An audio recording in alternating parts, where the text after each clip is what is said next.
Jonathan, good morning to you. How are you? I'm very well, thanks. How are you? Look, we're losing the run of ourselves because Evan Ferguson scored again last night, and my argument is that in football you should lose the run of yourself. That's the whole point. If you're going to be involved in supporting a team, you should support them, and when things are going well, you should get really into it.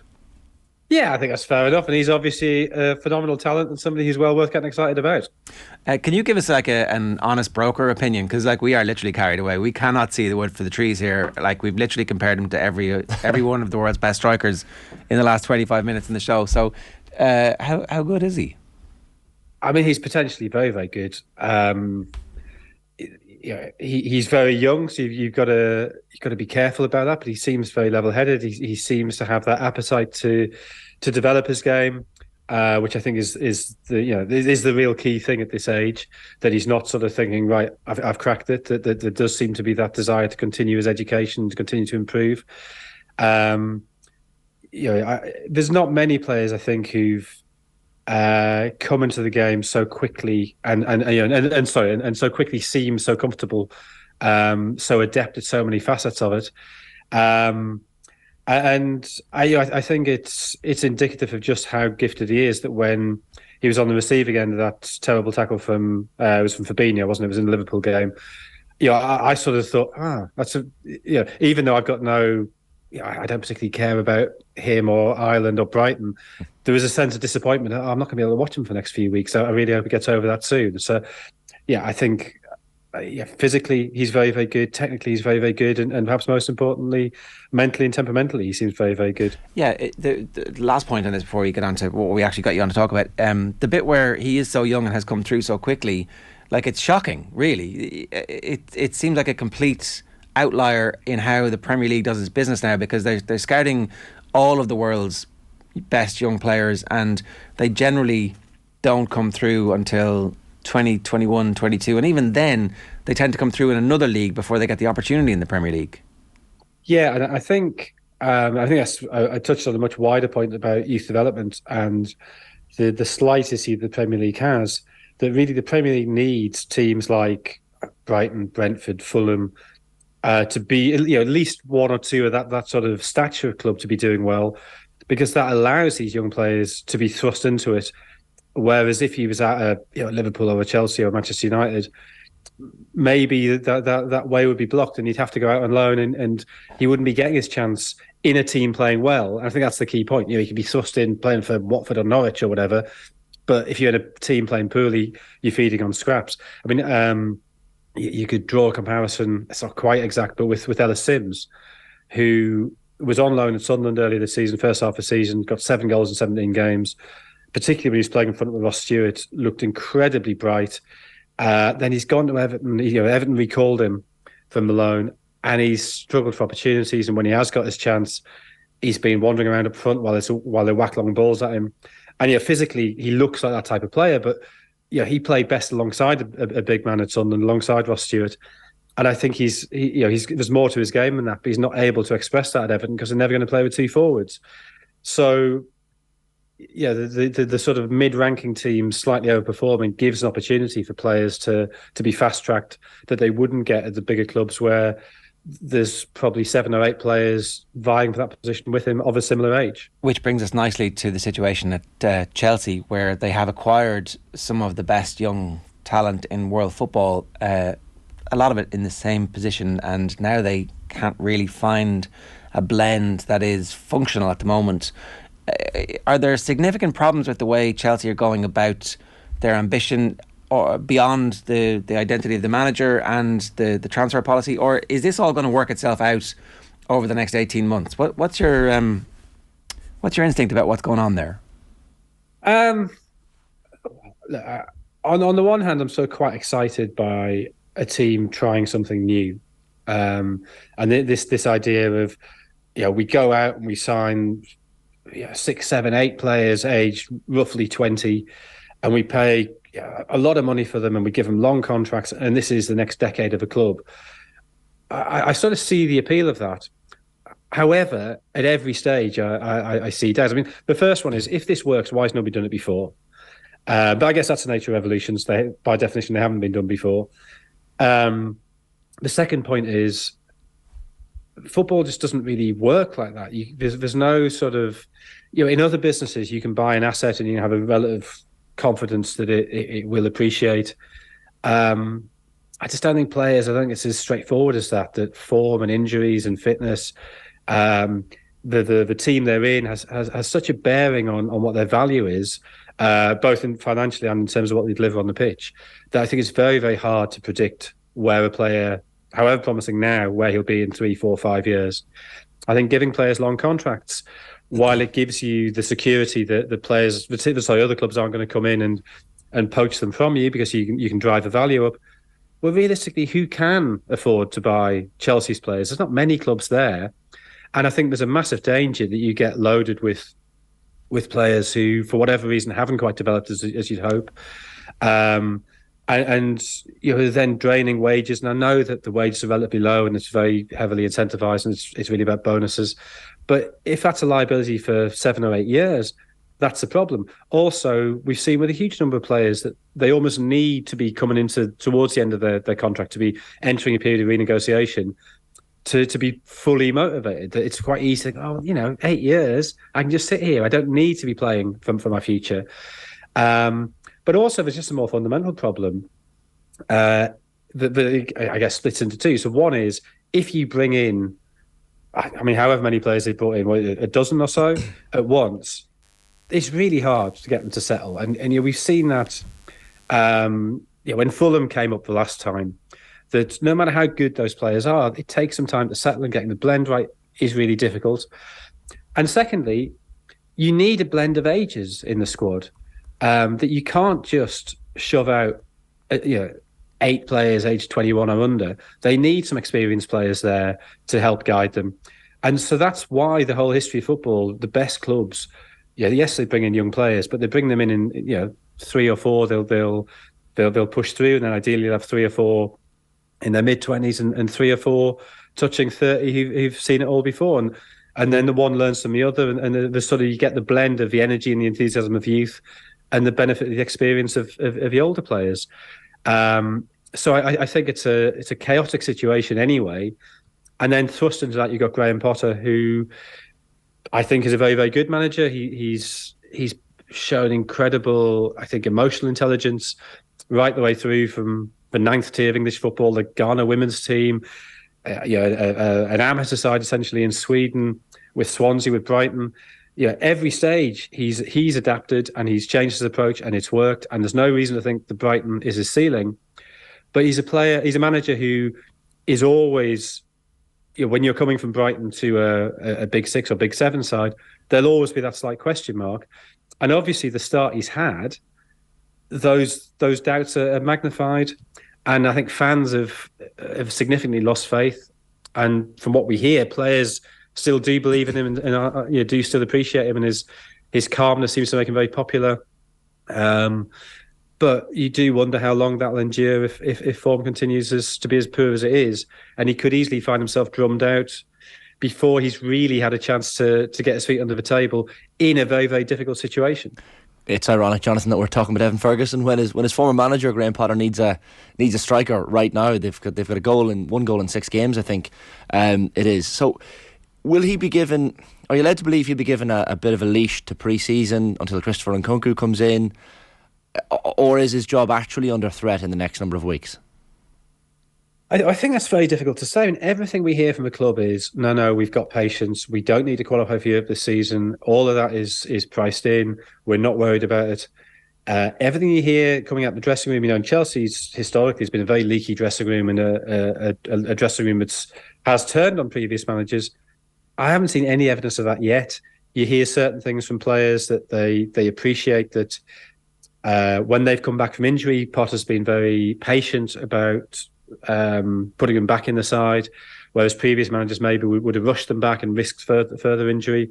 He's been very much, let's get this right. Let's make sure that you're not going to break down again. And I think N'Golo Kante's eagerness to sign a new contract, having been skeptical about that, I think that's evidence of how he feels comfortable with Potter. But they've only scored, was it 4 goals this calendar year? won 2 of the last 17 games. Eventually those doubts are going to set in, and I think the worry for me as somebody who broadly thinks Potter's quite a good thing and is quite a good manager and may well do well at a big club in the future, is his team selections now. They and maybe this is inevitable when you've got a squad as big as the one he's got, but there doesn't seem much consistency there. I'm struggling to see what he's building towards. It does slightly feel as if he's just sort of grabbing at options and hoping something sticks. And then, it may be that he does have a long-term plan and we just don't see it. But at the moment, I'd be slightly concerned about how many changes he's making, how consistently. But he's starting to look like a manager who doesn't quite know what he's doing. Is there an attacking structure to the Potter body of work that is identifiable at the moment? I think he's always been a manager who, a little bit like Guardiola, likes control. And obviously at smaller clubs, that's had to be tempered.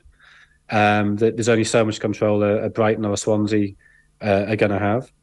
I think there is that big concern that his failing at Brighton was they didn't score enough goals, that they underperformed their XG quite significantly. And then I guess you're left with the question of, is he just and that's obviously what's happening at Chelsea, that I think of the 10 games since the World Cup, they've had the better XG in 7 of them now. So they've picked up league games. I'm talking about, they've picked up 10 points in most league games. The XG would suggest they should have 20, and if they had 10 more points, then they'd absolutely be in the race for top 4. And we probably wouldn't be expressing these doubts. But is he just unlucky that at Brighton and at Chelsea he's had a team without a goal-scoring centre forward, or is there something deeper about the way he plays, that his teams create chances that for some reason get you a good XG score but don't actually produce goals? My suspicion is the former, but it's not unreasonable, I think, to wonder if it might be the latter. And that's why you hope he does get a chance with Nkunku, with a proven goal scorer. But it may be that the damage by then is done. If you've had 6 months of not winning games, then it's understandable that if players lose a bit of faith in you and start sort of disobeying the game plan, start doing their own thing, thinking that they know better than the manager. And once that starts to happen, then you've got big problems. It's funny, I was reading an article in one of the Irish papers, the Irish Independent, from Colm Keys this morning, talking about the Derry GAA squad in Gaelic football, how it's on purpose very, very lean this year, and how that's leading to success on the pitch. Graham Potter has the opposite problem, Jonathan. I think it's a first team squad of 31 players. There's talk that it's impacting training as well, where he's having to adapt training to improvise and have smaller groups and keep everyone involved. Like, it's a matter of time before a squad that size leads to morale issues, surely. Yeah, you think so. And this is, again, if you're looking for excuses for Potter, there's plenty there. When he arrived, they had a dozen players out through injury, and he was down to the bare bones. And they've gone almost immediately from this sort of skeletal squad to this incredibly bloated squad, where in any given week he could put out another 2 teams as well as the one he does put out. And I think that confuses his thinking. But yeah, as you say, if players aren't regularly getting in the side, then they're going to be asking questions. Now, I guess the advantage of them being young is maybe those questions aren't quite as loud as if they were 26, 27. But still, if you're a player who's been playing regularly for, whether it be in Ukraine or the Netherlands, and you've moved for 30 odd million, 80 odd million, and you're not getting a regular game, you're going to be thinking, well, what have I actually done? Why have I come here? And of course, you've also then got added to that, there's essentially 3 different tranches of this squad. So there's the squad that was there before Bowley arrived. There's the sort of the £250 million of the player signed last summer under Tuchel, and all of them must be thinking, well, why have I come here? I came for Tuchel, and Tuchel explained it to me, and these were Tuchel's plans, and we know Tuchel was very involved in that process. And week after that window closes, in comes a different manager, and now this manager's had 350 million quid spent as well. So there's 3 different sections, or the squad's been built up over 3 different periods, none of which seem to tally with any of the others. So, the problem is obviously not the depth of the squad. I'm just not convinced it's been put together particularly intelligently. And I think when you bring in that many players, it's it's as if they tried to take a shortcut to the process. It's like, I don't know, you start playing Championship Manager, you've got a massive budget, and you just go out and buy all the 20-year-olds because you think they'll all develop at once.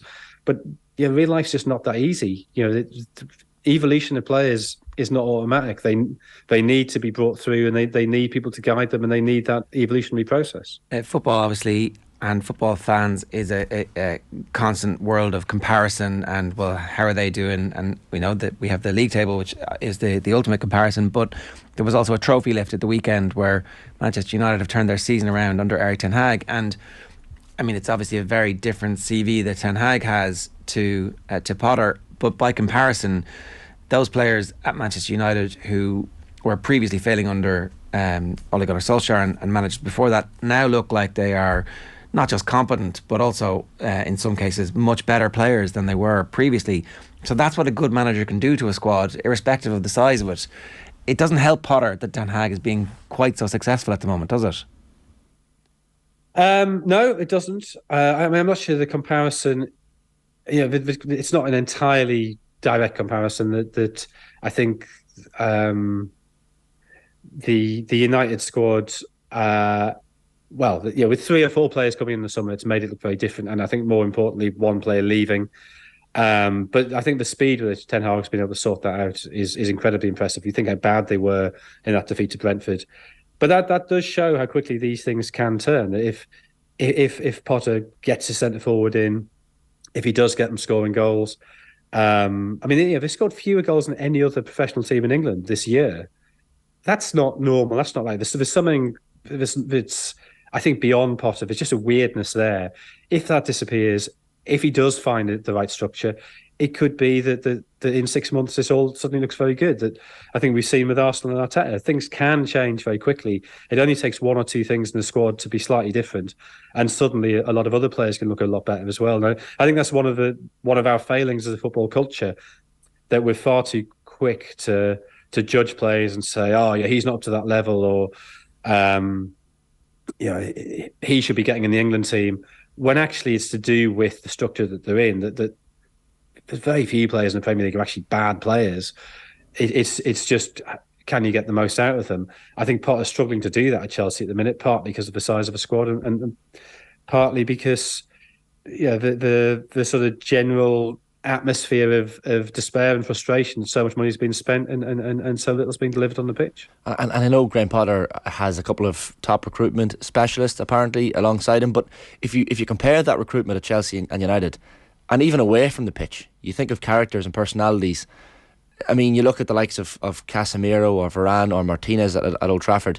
Like, Casemiro's won how many Champions Leagues, and yet the biggest celebration at the weekend was when he shepherded the ball out for a corner, and he's all of a sudden given it large to the United fans behind the goal. Like, clearly Ten Hag and United's recruitment has been based on players that have that attitude off the pitch, that they have something, a bit of personality, whereas maybe that's something that the Chelsea recruitment has been lacking. Is that maybe harsh, or is that fair?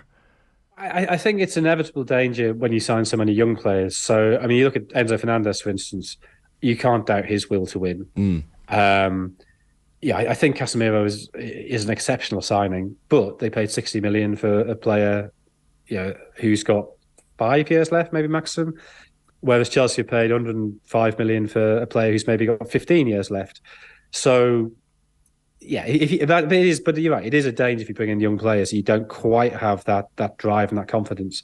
But I think you look at Fernandes and you think, he's a really, really good player. Is he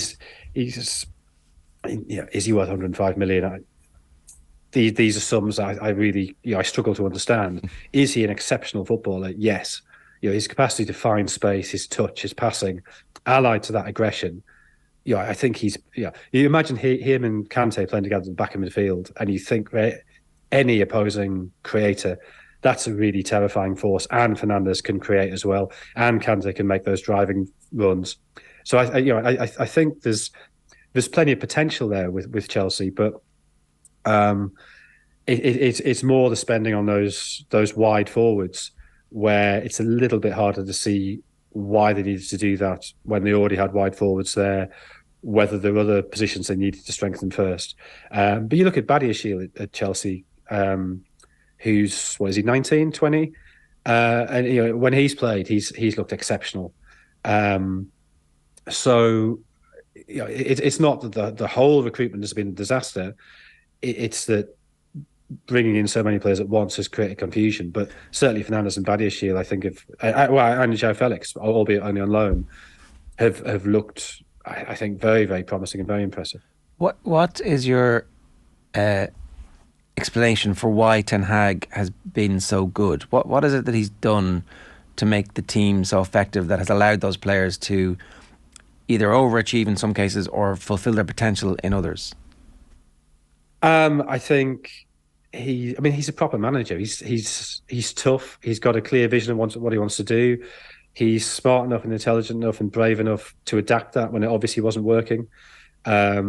He tried to play that Ajax style, the high line, playing out from the back. Then he looked at De Gea and thought, yeah, all right, that's not De Gea's strength. We'll slightly modify that. He's clearly had an influence over recruitment, that he knew Martinez's abilities and brought him in. I don't know how much say he had over Casemiro, but Casemiro has been huge in terms of filling that hole in the middle of midfield and projecting his authority. The work he's done with Rashford, whether that's to do with the finishing work he's been doing with Benny McCarthy, whether it's just been to refocusing and getting him fit after all the injury problems he's had. I think all of that's incredibly impressive. But I think it's just his toughness, his willingness to impose discipline. And I think, yes, he's got a better CV than Potter's, not entirely fair. He's worked at a higher level than Potter, but there's plenty of players and managers who've come from the Netherlands who have struggled in the Premier League. It's not that he had enormous European success. He had got to a semi-final, but it's not he'd won European competitions. But to have that steeliness, to impose his vision after that Brentford game, to say, look, you ran, 13 kilometres less than Brentford, we're doing a 13k run tomorrow, and he then goes out and does it with them. To manage to ease Ronaldo out of the club in a way, I mean, Ronaldo I think helped with this, but by the time Ronaldo left, it looked like an inevitable decision. There was no way you could keep him there. So politically, he won that battle. And that's a big thing to do, to take on Ronaldo and get him out. And I think he was a massive problem in terms of just drawing all the attention, stories you heard about his disruptiveness in training, his reluctance to fulfill certain tactical instructions. Getting rid of Ronaldo allowed them to return to a tactical basis. And that's where you feel a bit sorry for Solskjaer, that I don't think Solskjaer is anywhere near as good a manager as Ten Hag, but his United at least were able to play on the break, and they got good results against big teams by sitting deep and using that pace in forward areas. He gets Ronaldo imposed upon him. They just can't do that. So the one thing that they did well is suddenly taken away from them. But Ten Hag has been able to follow his vision, and he's clearly a very, very good manager, and he's been allowed to manage. So, the discipline, the fact that Rashford playing so well is then late for a meeting and he gets dropped, and that's a message to everybody. It doesn't matter if you're scoring 15 goals in 15 games. You turn up when I tell you to turn up, or you're out. And that, I think, it seems a basic thing, but discipline, getting the players to buy in fully. That's hugely important, and you saw that buy-in with Casemiro celebrating, shepherding the ball out. He's given them an intelligence and a nastiness. They protected that lead very, very cleverly against Newcastle on Sunday, against a team who've sort of become noted for their gamesmanship. So they've got a structure, but they've also got a will to win and a personality that's a bit tougher than United have been for a decade. Jonathan, great to have you with us this morning. Thanks a million. Cheers. Cheers. Thank you.